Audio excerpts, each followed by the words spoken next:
Amazing and recording in progress. Perfect. Welcome to Coffee and Community. My name is Alyssa Gulliford, and I am currently working with Lund Students Facebook page, the Student Experience Office, to talk to different people around the community each week on sort of what they're doing and what's going on, and some groups doing some amazing things.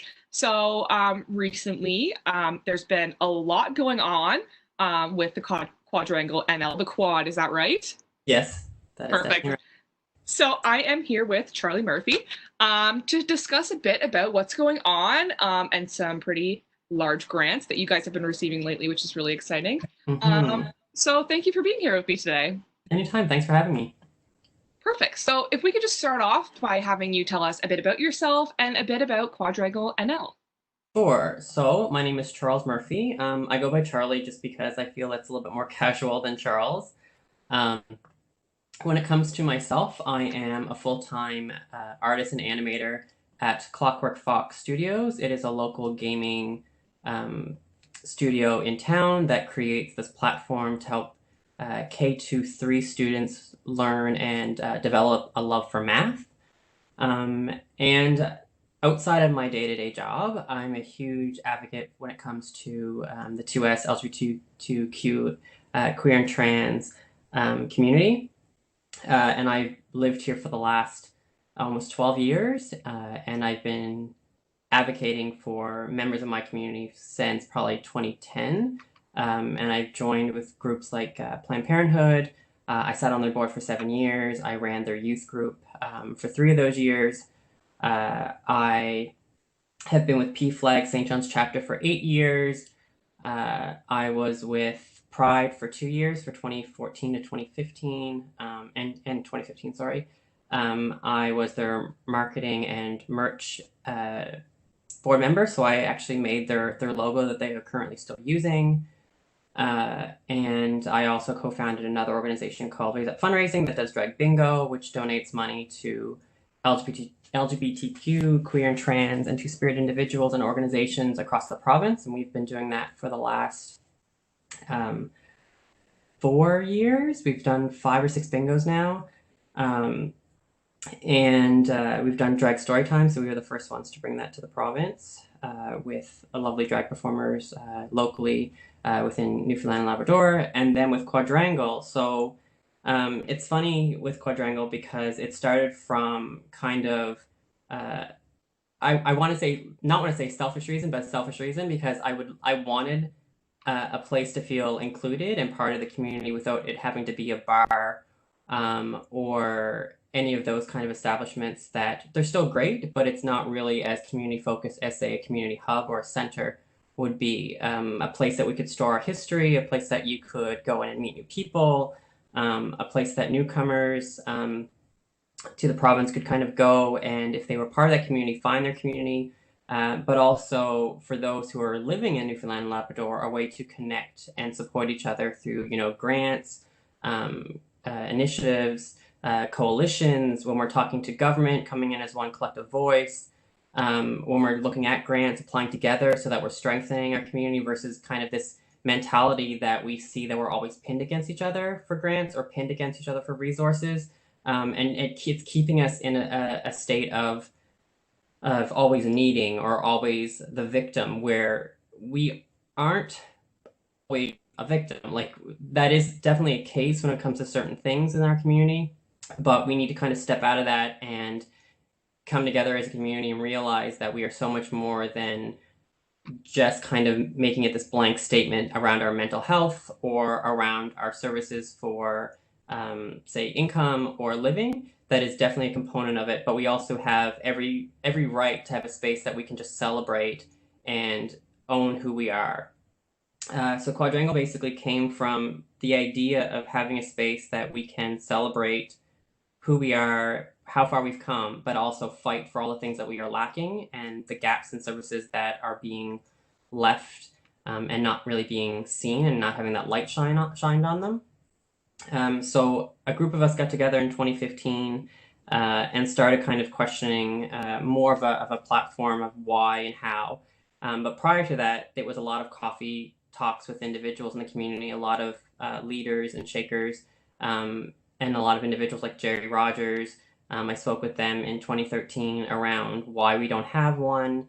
I spoke with people like Rob Sennett, who is a social worker, and why this is not kind of in the province. And it was the same kind of answers where it wasn't the right time when it came to funding, or it wasn't the right time when it came to enough people banding together to say that this service is something that we actually physically need. And so around several conversations around coffee tables and group discussions and friends talking about it, a group of us finally got together and said, you know what, it's just time that we start saying that this is something we need, and that enough is enough, and there's no reasons or ideas of why we don't have something if we don't just put it forward that we want it. And so in 2015, we co-founded as a non-for-profit. And at that time, we did incorporate under Quadrangle NL LGBTQ Community Center. But that is not how we're framing ourselves, because the fact that the community is always changing and there's always new components being added. We just want to go by Quadrangle NL so no one feels excluded and everyone can kind of feel ownership of what we're building as a community. So after that, we kind of did our first needs assessment, and that reached 720 people across the province within 5 days. And those responses had anything from saying like what a community center would be for them in rural Newfoundland and Labrador, what it would look like for people in St. John's, what would that look like for service providers, what would that look like for support groups, what would that look like for initiatives for community events. And we have all that information still, and we've used that in a lot of our proposals and a lot of our grant writing, and also when we spoke to government. So in 2016, 2017, we were speaking with government on a regular basis, having meetings with ministers around times that there was elections, and they heard it as a very useful and needed service, but there wasn't a whole lot of return afterwards, which is no fault to any individual, but it kind of changed our perspective of how we were going to approach it.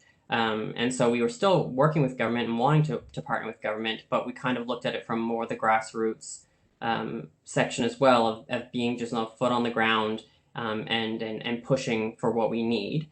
And so for a few years, that's kind of how we kept doing. We kept looking for grants, we kept looking for resources, we kept doing communities and discussions and panels and writings and that kind of work. And then around the end of 2019, we finally got our triple status, but that was after about 8 months of going back and forth between CRA, and thankfully, Kai Reese and their class with Dr. Sumon Giwa at Memorial basically took on writing our charitable status as their end of year project. And so thankfully they took all of our business plans that we were making, and all of our data and all of our resources that we've been kind of creating and cultivating over the last 5 years, and turned that into our application for our charitable status. So after that, I was in talks with CRA for about 6 months, back and forth about what needed to change, what needed to be altered, the wording, and we were very fortunate that we had someone who basically came to Canada and kind of saw the scope of what feeling like you're seen but you're not fully seen, and so they kind of took it as a really like their own personal reflection on that, and kind of fought for us in the sense of like, if the wording needs to be this, the wording needs to be that, it needs to be kind of worded in a way that you'll get your charitable status. So we were really fortunate that we kind of had someone also from a marginalized population kind of looking at our application with that lens. So we're extremely grateful.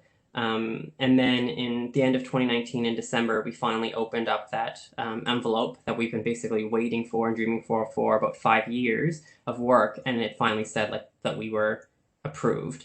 And so of course, when we got approved, we were ecstatic. We were super excited. We were over the moon. And so the next step then was trying to find a board. And anyone who sat on any non-for-profits or any kind of businesses know that finding those key individuals to kind of push your your overall mission is really hard because it takes a certain skill set that you really need.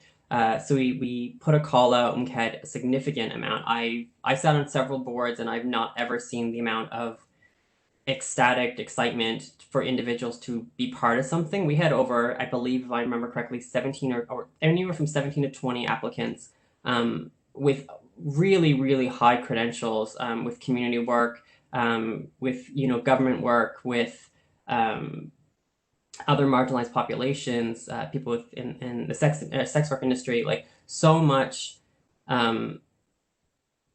knowledge and experience that would really make any organization very strong. So we went through and selected 10 individuals that we felt had a unique voice, that were part of the community, that could really push the organization to where it needs to go. And we also noticed too that we weren't getting a lot from Labrador. We weren't really seeing a lot from the 2S community. And so we actually put it in our bylaws that it is now, we have regions. So we have got 5 regional seats.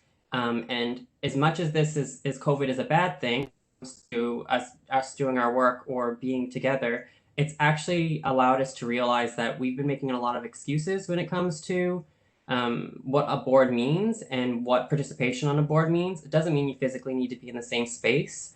So I'm personally grateful for the fact that with COVID, we've been able to say like, hey, we've been making excuses for so long around including everyone and using technology as the means to make sure that we are being inclusive and that we are being across the board when it comes to our province, that we've actually put it in our bylaws to have regional representation from the 5 regions. And that's now in our bylaws, which means it's if those seats are not filled, they remain empty until someone from that region comes on board to basically sit in those seats. That doesn't mean we're still not working with those communities. We are still reaching out to anyone who might not be represented on the board. But it means that if anything ever happens from 5-10 years time, that there's history of saying we wanted to make sure that the board is represented from all corners of Newfoundland and Labrador. It's not just St. John centric. It's not just the metro area. And we've got a lot of really great voices on our board now, some who have had community work for years. We've got people at MUN who are professors who are really heavy in community work. And thankfully now our board has a strong kind of footing to kind of push off of and keep going. So now we applied for several grants, as everyone has probably seen on our Facebook. We're very transparent when it comes to what we apply for, because we feel telling the community we are trying, even if we do not succeed necessarily in getting those grants, that the community knows we are really trying to push and make an effort, and that they can get behind the fact that we're all trying to just really dig deep and put the best foot forward that we can.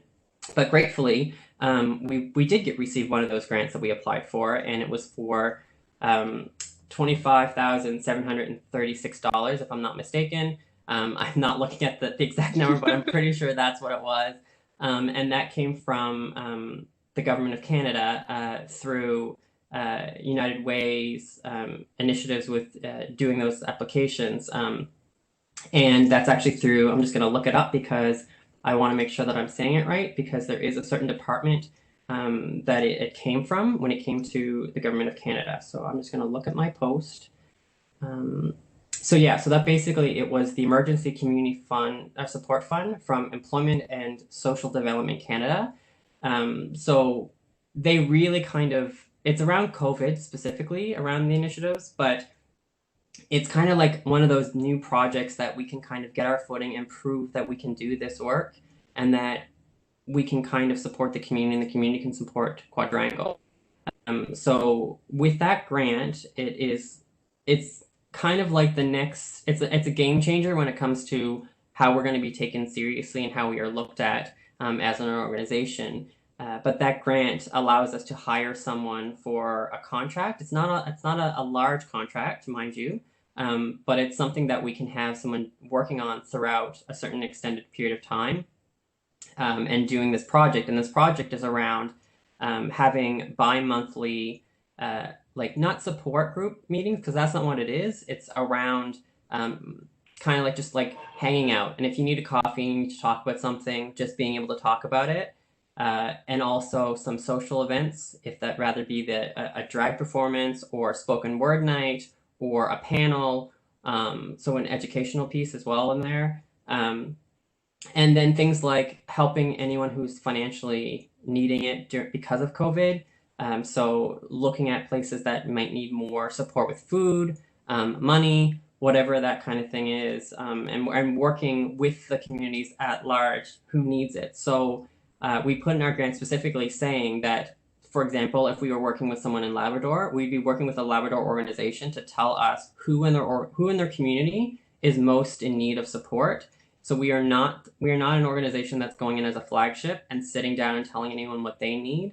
It is going to be the reverse, where someone who's in the community is telling us what they need, and we are then providing it as best as we can. Because Quadrangle is mandated under 3 pillars. One is around the actual component of a social space, so being able to gather and have that component. The next is education, so educating both internally and externally of the community, so the community at large, as well as the queer, trans, and 2S community. Um, and then unemployment. So the fact that we're able to employ someone for a project, this grant that we received actually kind of hits on all of those points really well. And it allows us to prove that those 3 components that we are mandated under are something the community needs. It helps us validate ourselves. It helps us grow as a community healthy, and it actually ensures the fact like we are doing great work and we're backing it with the support of government. So in a nutshell, that's kind of where Quadrangle is right now. We are still receiving donations from organizations, from businesses, from individuals personally. So we are part of Canada Helps, which is an online platform where you can just donate money, and that money then automatically comes to us. And then they do take a small fee for administration, but you automatically get your tax receipt sent to you.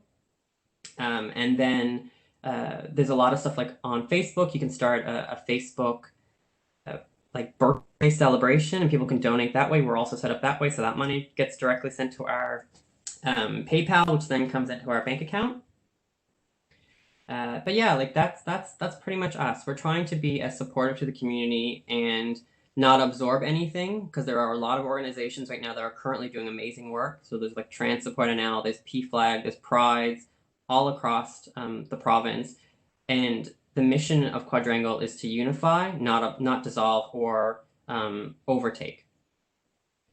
Yeah, I found it truly amazing at how how much support there was for the community for this. It was Mm-hmm. crazy how suddenly it was all over my Facebook. I was seeing Instagram posts. So many local businesses are so supportive and donating large amounts of money. It was truly amazing how much the community was really like, yes, this is something that we really need. This is something that we really want and truly support. Um, Mm-hmm. because a lot of the times you see so many small organizations and groups really trying to build up that support, but the community was instantly like, yes, this is it.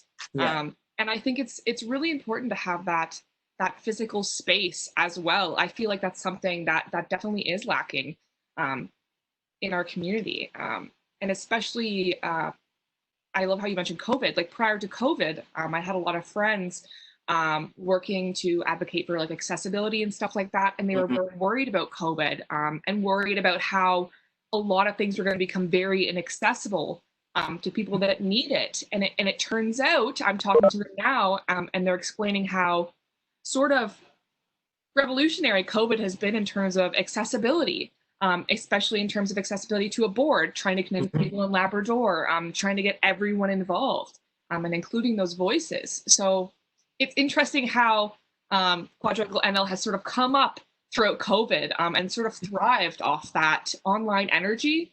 And I don't know, it's been an amazing growth lately. I know a lot Mm-hmm. of the community is very, very happy about it. Yeah, no, it's great. The only thing that with us, it's kind of put a damper on us wanting. We were going to do a soft release, so we actually won a competition or a contest, sorry, from Rogue Penguin Creative. So they're basically redoing our brand. As we're speaking, we're basically signing and talking with them of how that's going to look. But we were hoping that we were going to be able to do a soft release or a soft launch during Pride, like just so we might not have had all of our branding done, but we were hoping that we'd be able to have a get together where we can explain who we are, do like a board roundtable so everyone can introduce themselves, so that the community can really get behind the board and really get behind this initiative and what we're trying to achieve with our mission. Sadly, that has not been able to happen with COVID right now. But that does not mean we aren't still looking at how that can be done, either again, like online, like you mentioned, or potentially doing it in a bigger venue where we can kind of space things out so that people can feel comfortable and safe. Um, I feel very strongly the fact like we are looking at accessibility now, not just within Quadrangle, but within the community when it comes to these kind of things, because the fact that online now is so vital for connection and sharing information, that we are seeing the fact that we've been making a lot of excuses as a society of saying like what we can and cannot do based on the idea that you need to be present to be part of something, which is not the case. We all know that that's not the case. So with being online and allowing organizations and get-togethers to exist, we're proving the fact that we can still do great things as a community, and it doesn't have to physically be in the same room. Yeah, it's definitely very transformational, and like different board meetings in the future and groups in the future, I feel like this is definitely going to drastically impact on how you can get involved. Yeah. Um, Even the example of someone like living in rural Newfoundland can attend these online meetings and can be at these online events that they may not have access to, or a community sense of community, especially like the queer community where they're from, Yeah. which I find is so significant. It's amazing. I think I was talking to Andrew from St. John's Pride last time, and I was explaining how Yeah. my mom in Ontario watched a drag show online with St. John's Pride, and she was astounded. She was like, "This is amazing," and I was like, "It's crazy that you in a small town in Ontario can see the things that I love to do in my community. Like it's amazing that people are able to do that now." It's really good. I mean, like even I know we're talking about quad, but with Raise Up, we do our story times and we do our trivias and we do our bingos and stuff like that. We did a trivia in April, I want to say April or May, sorry. We had someone from New York participate in our bingo or our trivia, sorry, and then we were able to give them a gift card to St. John Soapworks, which is a local organization that supports Raise Up with donations and stuff. When we do our events, we were able to buy something to support a local business that then went to New York. So it's a really interesting thing, the fact like we're being seen in so many different ways because of COVID, that we would have never been really given those opportunities, because everyone, like you said, is going to online. Everyone is looking for things to do and resources, and online's where it's happening right now. It's not happening in the typical ways that we always see it. Drag shows are not happening downtown; they're happening online. Or if they're happening downtown, they're happening on the street, right? Like where you can physically be eating and watching at a safe distance. So it really is changing the way that we look at how we can do things, and not sticking into this idea that it's been done before this way for so long. It's just going to be the status quo and the normal, and we're just going to keep doing it this way. Exactly, exactly. So like I love the idea of the physical community center. What does that look like to you? Does that look like all ages, different rooms for different activities, 24 hours? Can you give us a little brief on what you think would be the perfect community center? Sure. So the dream that we had back in 2015, when we were able to physically be in the same space and have those fun interactions, was the fact that this building would be an all-purpose building. It would be fully accessible. So that means like if we have a two-story building, anyone can get from story one to story two. The fact that we'd have multiple rooms for people to use it, for office spaces, for board meetings, because right now all of our organizations that are in Newfoundland and Labrador, if they're not housed in another organization's building, they're singular and they are kind of doing their thing when they can. A lot of peer support groups are moving around a lot when they can't find space. So we want to be able to have a space that people can say, I need a boardroom, or I need a room for 3 hours to do my meeting or do my support group or do my event, and that would be there. We're envisioning the fact that they'd be full staff. So we would have an ED, we'd have a project coordinator. So we would have our own stuff happening that you could participate in. That there'd be room for people to literally sit down and have a coffee and not have to think about anything. So if you're working downtown and you want to go to a coffee shop, and maybe there's a coffee shop in our center at some point, hopefully, and you wanting to support an organization that you know is supporting your community, you then go from that your office space down to the quad to have a coffee, have a sandwich in a space that's literally just calming, relaxing, and it's just around your community. Or maybe you're a bunch of youth and you kind of want to not think about your queerness or your transness for 5 minutes because it ends up being such your entire world when you're in school, and you're always having to potentially fight for who you are and to be included. Maybe you honestly just want to not feel that stress and want to be around like-minded people and people like you and play Donkey Kong and not think about anything. So having a games room where you're not thinking about your orientation, you're just or your gender, you are just thinking about playing a game with other people your own age, or maybe people who are older than you or younger than you, and not have to think about all that extra stress. So having those kind of spaces, but also having space for our own referral space. So like, having maybe a lawyer come in, maybe having a doctor coming in, maybe having, um, you know, a counselor on site, like those kind of things where you're not going into the straight counterpart and feeling like you are already the out in the group, but someone is coming into your space where they know it is your space, which means they have to treat it under your rules of what is safe.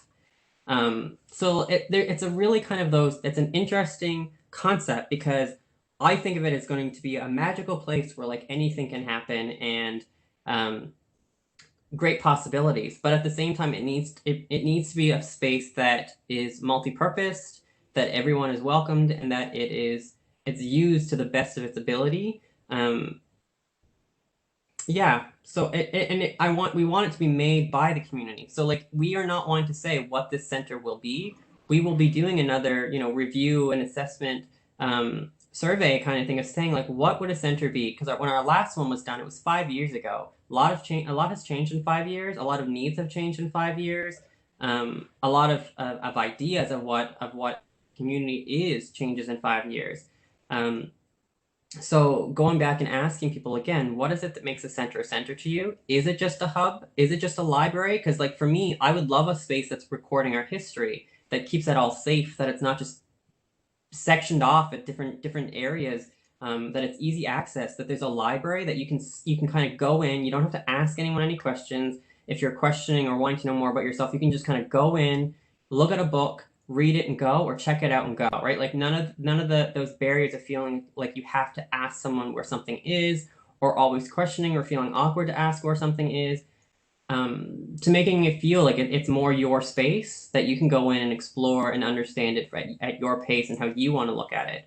Um, I look at a lot of organizations when they say community, and I keep thinking there needs to be a mirror effect. I need to see myself in what is going on for it to feel community. If I don't have that mirror, if I can't put that up and see myself in it, it's not a community ran initiative or community ran program if I can't see myself in it in some component, or if I can't feel like I can put myself in that space and not feel like the out. So yeah, like just think of that magical space in your head of what would be a center for you, and that's what we want to create. We want everyone's input.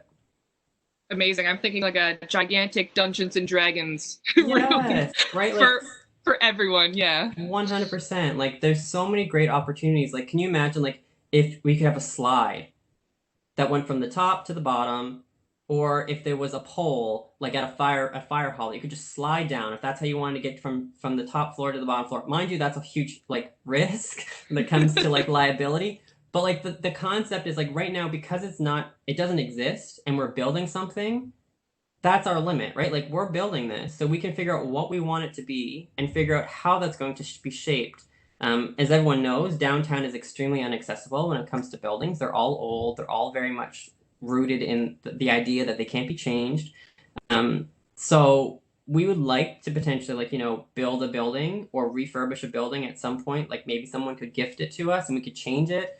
But right now, like even renting a space that we could physically have the rooms in order for people to rent out by putting their name down so they don't have to be so disjointed. Like we are so scattered across this island, across the province.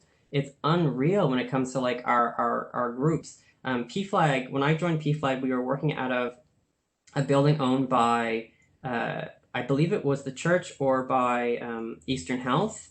And at that point, when our past facilitator left and kind of handed it down to myself, Kenneth Glately, and Chris Cumby, we kind of took it upon ourselves to figure out, like, okay, where do we go? We went to MUN, which is great. MUN's a wonderful institution, and a lot of people felt very safe. We had a huge influx of students, but we had a huge recession of anyone of the older generation or anyone who did not feel MUN was a safe place for them because they didn't feel like they belonged.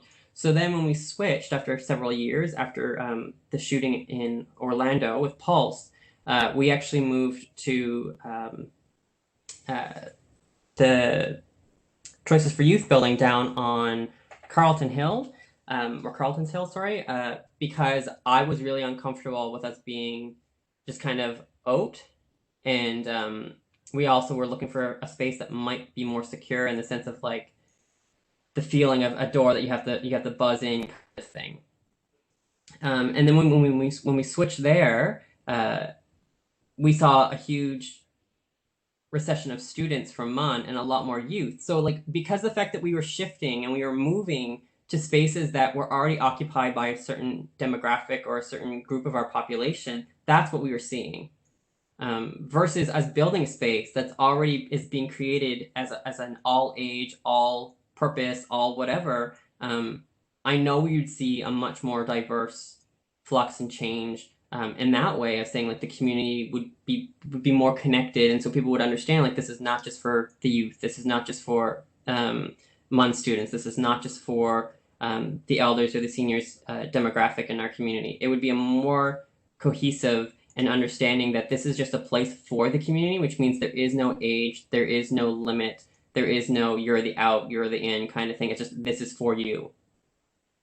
Amazing. And downtown would definitely be the ideal location, correct? Or would you look at other places? Um, See, and again, like I personally envision it downtown, but that's not. I'm biased because I live downtown, but also, uh, I think downtown is the best place for visibility when it comes to being seen, and when someone first comes to Newfoundland or comes to St. John's in particular, they think of St. John's like that, and that's where a lot of people kind of gravitate towards when I'm sure as if you're in the community, like you said, like the great queer and trans migration, like we all come to a population where there's more of us. That's real. Like people travel from uh, Labrador or rural Newfoundland to be around more of their community, right? And that is in St. John's right now. So like for me, like downtown would be great because it is the capital of Newfoundland. It is potentially a way of getting more resources because the fact it's the metro area. But if we have to go outside and maybe go to like, maybe La Marchand or maybe a little bit further, then that's cool too. I'm more so just wanting to make sure that it's well serviced in the sense of it's accessible and that it's being utilized to its potential and what the community needs it. And speaking of that, Quadrangle is not just a St. John centric center. I know there has been a lot of talk that maybe that is what it is, but the idea is we're planting a seed so that hopefully from that seed multiples will grow. So using it the same kind of model of a lot of other community initiatives where you have one in all of the regions. So there could be maybe in 10 years, maybe there is one in Labrador, maybe there is one in Mount Pearl, even though Mount Pearl's not that far from St. John's. But the idea that it will be more, and that's what we're hoping for. And then the one that we're creating right now would be almost like its central nervous system or its point of contact that all of them will be able to communicate to, and then all each other. Yep, that was going to be my next question. Having more seems to be Yeah, like the dream. yeah. The more we have, the better, and that's pretty much how our business plan worked when we initially did this. It was supposed to be five starting off and having either it being their own separate spaces or being kind of put in with other already existing organizations across the island and the province so that they could all talk together and share resources. Because what we've been planning on doing a lot with our charitable status now is working so that we can do more with the community. because we are right now the only solely only charitable organization that is mandated for the community. There are others who have like that other another like the duality with helping the community and helping another portion of the community, but we're the only one that is strictly, there is nothing else. Like we are 100% for our community, rather that be mental health initiatives, rather that be social initiatives, rather that be job initiatives, whether that be events. But yeah, like we're hoping that this is going to be the seed that's going to make the garden grow, kind of thing, where we can kind of start working together and not have to be singular. And like I said, there's a lot of organizations currently doing a lot of the work. Trans Support NL has a lovely peer support group for trans individuals and parents and children and youth, and they're growing. And they eventually, like, they could potentially need a place to go, and we'd welcome them into a space and into that vision of having a center. And we've talked with them and other organizations of how that would look, because we want to partner, we want to work together, we want to make sure that people understand that this is not a one-person show, that this is literally for the community, by the community, and do a lot more work together so that we can apply for bigger grants. We applied for the wage grant, which was a hefty grant, but we applied for 276,000, I think it was, if I'm not mistaken. And of course, like, I don't imagine that I'm not allowed to say that, because we're trying to be as transparent as possible. We haven't heard anything back from that, but if we get that, that allows us to basically travel the province with a hired person as our ED, asking the community what they want, interacting with the community, finding out what they need, or what they need for the community to grow under their guidance, not under us going in and saying, hey, we're gonna take all this information from you and use it. It's going to be, if we're going to come in there and ask you what you need, what is the best approach that your community is telling us? So if that could be a drag performance that people want to like sit down and have a discussion around, what does drag look like in rural Newfoundland, or what does mental health for the queer and trans 2S LGBT community looks like in Newfoundland, they're going to depict that for us. It's not us telling them we're doing this traveling tour of what mental health looks like across the province. It's us figuring out what is needed in those communities and them telling us, so that we can work together with government or funders or donors from the community to provide that as the best that we can. Yeah, I think it's amazing that, especially during COVID, this sense of community support and simply organizations and the government listening to the community, and it turning out into these, like, for example, the new mental health facility that's very hopefully going to be here in St. John soon. Just sort of this whole idea of community actually being a community, and the products of that community and the needs of that community happening is so vital, and it's finally starting to be recognized. So I love the idea of asking people what they need instead of doing it for them. I think that's definitely essential, because we have such a diverse population, especially looking at St. John's, central St. John's, and then like very rural communities hours away. That it's very essential to look at those things because we're so diverse. Yeah, and we see that a lot with our Pride organizations, right? Like, you see a lot of, like, when it comes to our St. John's Pride organization, a lot of people are asking for like educational pieces, or events, or bar things, or a bigger parade or a bigger march. And then if you look at more rural ones, maybe that's not what they want. Maybe they just want strictly education. Maybe they want strictly those platforms to talk to government or talk to the community at large.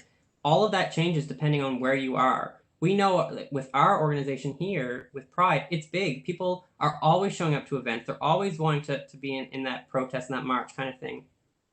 But then there's different challenges, right? Where maybe there's discrepancies of what people feel should be in something and shouldn't be in something. And those also change. So it's 100% understanding when you're in the situation or in that location, what is needed by those individuals. Because my needs and your needs, or anyone else that's listening's needs, are completely different. Exactly. And we're getting towards the end of the interview now, but I just have a few quick final questions. Yeah, sorry about that. I ate up so much time talking. No worries. There's so much to talk about. I love it, so don't worry at all. Okay. So one of the main questions I love asking is, how can students and people listening get involved and support you? Are you guys in need of volunteers? monetary donations, any other type of donations? How can someone do a fundraiser? How can we support you? Yeah, so right now we're not really looking for a whole lot of volunteers. Will change, um, but we're still trying to get the infrastructure, so like internal inner workings of the organization kind of solidified and solid. But that doesn't mean if anyone knows how to write grants or wants to partner in other kind of event-based stuff, we would love, love, love, love to hear about ideas that we can work together with the community. That is always wanted. Right now, a lot of the grants that we apply for are through board members who are already kind of stretched in with their own work or personal things that they are doing too. So having more hands-on for if anyone's out there that actually is really, really strong at writing, specifically grants, we'd love to have more support with that. When it comes to donations, like we are always looking for more funds and more donations, because the more funds and more donations we have, the more events we can do, the more work we can do around the initiatives of getting our name out there. So if someone wants to do their own event, by all means, please feel free to do your own event. Just contact us so we know, so we can help kind of promote it and get behind it as well, and so the community can see of how much the community wants and needs this kind of resource. And then, yeah, once we kind of get more footing with potentially more bigger grants, then it's going to be looking at like volunteers for, maybe going in and lobbying for government the same way a lot of other organizations have done for their space. Amazing, amazing. So if like a student wanted to run a little mini fundraiser on their own, that'd be 100% good. Oh my gosh, yeah, that'd be amazing. We'd love that. Perfect. And I think just my final question is, where can we see what you guys are doing and where can we contact you? Sure. So we have our Facebook page, so that's just Quadrangle NL or the Quad NL. We have our Instagram, which is the same handle. If you just type in Quad NL, it'll pop up. And our Twitter is the same as well. And then if you want to look at our website is www.thequadnl.com. So everything is literally the Quad NL. And the reason why it's the Quad is one of our co-founders, Elsa Craig, who is a prophet mom. Or actually, now that I think about it, I think they're still a prof. I know they work there. Okay, good. Thank you, Kathleen. I'm pretty sure they're a prof, because I remember them getting their job changed. But they still teach, so they're still a prof. So yeah.